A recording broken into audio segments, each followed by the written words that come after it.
Most of y'all are out there struggling with your weight because you are not doing the things that would initiate weight loss in your life. And then you're sitting around complaining, woo, I struggle with my weight. Weight loss is so hard. What's wrong with me? Why can't I lose weight? Can I tell you why you're not losing the fucking weight? Because you're not doing the things that people who lose weight do. Hey girl, I'm Kylie Pax. After a lifetime of emotional eating, struggling with my weight, and being a serial dieter, I finally found the missing key to weight loss and I lost 20 kilos. Each week, I'll give you my no BS weight loss advice so you can sprinkle it over your life and your dinner plate and lose weight too. Everything I teach you is fluff-free. That means you'll learn simple strategies to master not only your weight, but your mindset as well. Girl, you get that in check and those extra kilos will never haunt your booty again. If you're ready to lose the weight for life, let's go. I started losing weight in my life when I started doing what people who lose weight do.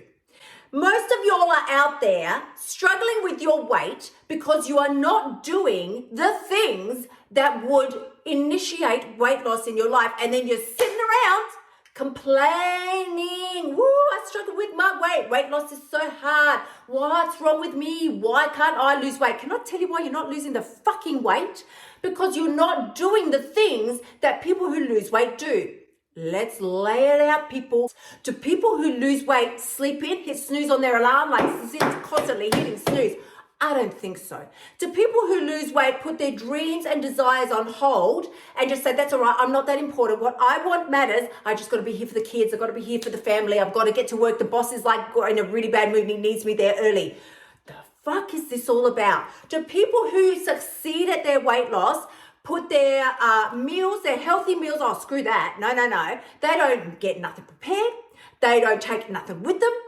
This is English coming out. They don't have anything prepared. They don't take anything with them. Are they there at the fast food freaking food court on their lunch break ordering up big, oh, well, I've messed it up now because I had a cookie at morning break time and I've messed it up. So now I might as well order nachos, fries, ice cream, and 10 donuts for dessert. In fact, I'll take some. Wait, gets better. I'll take some back to the office and share them with everyone so that I don't feel so guilty about it. You're struggling with your weight right now because you're doing the things that people who struggle with their weight do. You put bullshit stories in your own head, and when they pop up, you don't smash them down and just go, absolutely, that is complete bullshit. I'm not listening to this. No, you hold hands with them and the two of you skipping along through the daisies in your mind going, yes, it's so hard. I deserve pizza. Bullshit things that you tell yourself, and then you get really upset and really disappointed, eat more food to alleviate those feelings that you're previously feeling. Listen. If you've never heard me say this before, this is how it works when you turn to food when you have a problem that is not food related. You start your issue here with one problem, whatever it is. The boss is a jerk, the tires went flat on the car, the phone battery went flat, my phone is not working. It's terrible. Oh, poor you. I'm so sorry. You're amazing. iPhone 14 is not working. Poor you. Okay, you have a problem. But instead of addressing that problem, you go and create a second problem by eating 14 tons of ice cream, 2 burgers, 6 packets of chips, and a pizza. Now you got 2 problems. You got your iPhone that isn't working, and you got 6 extra kilos stuck to your ass. Is this good? Did you solve the problem? No, you fucking doubled your pain. It's time for you to switch gears and start asking yourself, what would a person who does succeed at their weight loss do? Do they sit around complaining? Do they feel sorry for themselves? Do they, oh, please, honey, please. Are they scrolling Instagram, looking at all the other girls going, I wish I looked like her? Are they sitting there purposely making themselves feel like shit by looking at other girls that they perceive, because it is perceptual, other girls that they perceive have more, are prettier, look better, are thinner? Oh my Lord, no they're not, honey, no they're not. First of all, I guarantee you they're not even fucking looking at other women, comparing themselves. I guarantee you they're not out there comparing themselves to other women. And if they did see a female and they had a small little zap of doubt in their mind that maybe this one, oh gosh, she looks really good, like I wish I could look good like that, I swear to you, a woman who loses weight would look at that woman and go, fantastic. What kind of lifestyle choices would that woman make that I can implement into my life so that I can have the things that I think she's got that I also want in my life? Honey, if you take nothing away from today's podcast, I want you to get this phrase and drill it into your mind. Identity drives behavior. How you see and perceive yourself will dictate the behaviors that you carry out. You can't control that. You can't change that. There's literally nothing you can do about it. Now you're all going to be like crying. Wait a minute. If I see myself as a fat person, if I think that I'm fat, if I think that I'm ugly, I'm going to carry out behaviors that substantiate that? Yes, you will. Say it again for the people in the back. Yeah, you will. And this is why it's so important to know that, because that identity is something that you have created.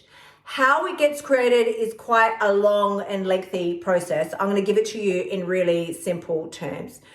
Your self-identity, unless you've done a lot of inner work and you're really savvy with this and you are now on the ball and spending time recreating your identity, you may not even know this information. So I'm going to give it to you today. And then after today, as you may have heard the saying, you can't unknow it. You're going to have the information now. It's going to be in your back pocket. You can't unknow it. So after listening to this podcast, is there any more excuses?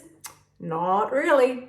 Our identity is created when we are very young, but it doesn't stop there. We continue creating it all throughout our life. Here's what I mean by that. When you are really tiny, you don't know who you are. In fact, nobody knows who you are when you're tiny. And what I mean by that is nobody knows what your little personality is, what your likes are, what your beliefs are, what you're going to grow up to be and believe.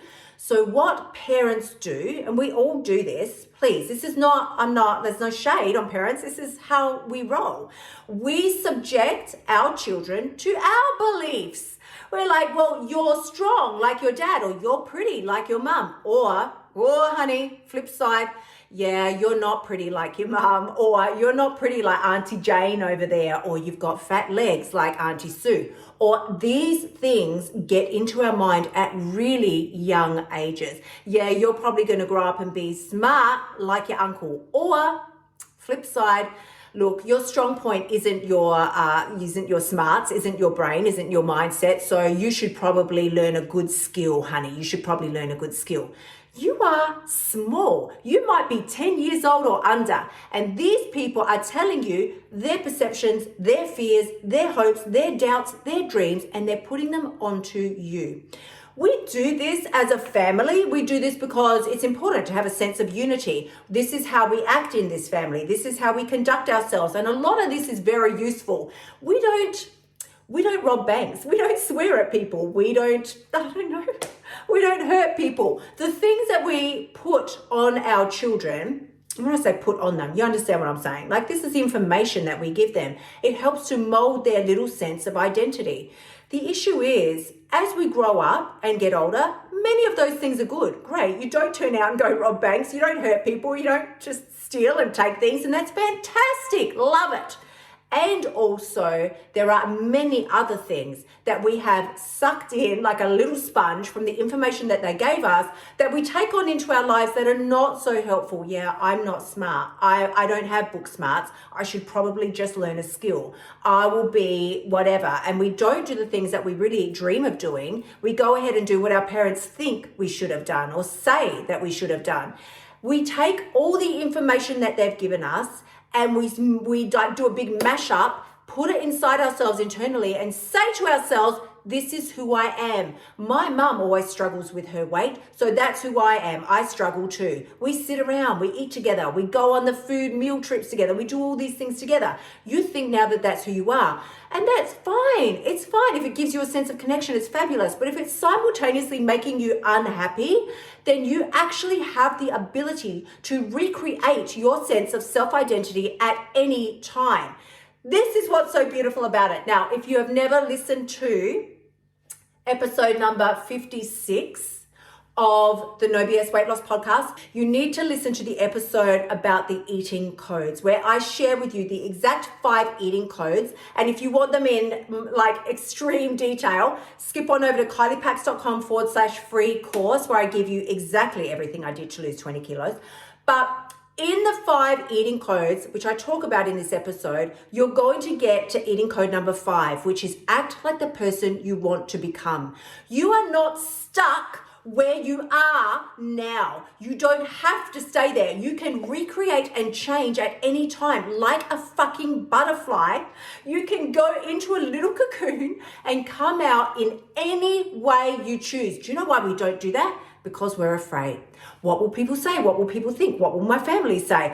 Well, quite frankly, are you prepared to be unhappy for the rest of your life so that nobody says nothing to you?